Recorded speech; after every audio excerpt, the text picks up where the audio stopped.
Hey everyone, Gil here at graymanprepping.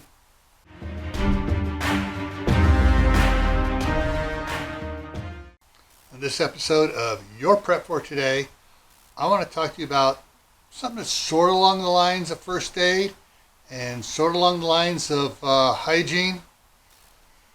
Well, and if you didn't look at what the thumbnail and the name of it was, and you just opened it up, cool.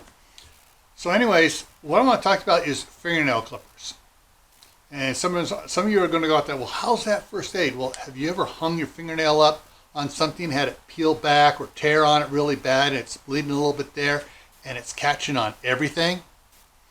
Well, that's where you need a fingernail clipper, so you can clip it nice and short and get it back to where it's not catching on everything and not going to tear off the rest of the way. All right.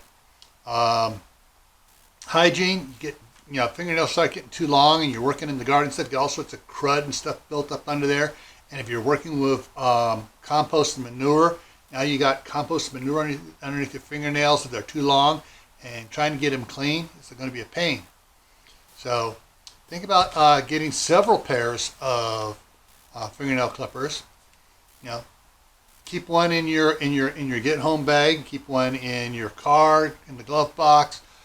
Keep one in the first aid kit, keep one in the bathroom.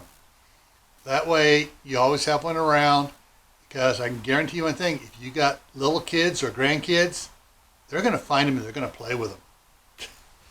So, all right, before I take off, I'm going to put a link up here to my other channel, Camp Patton Family Compound.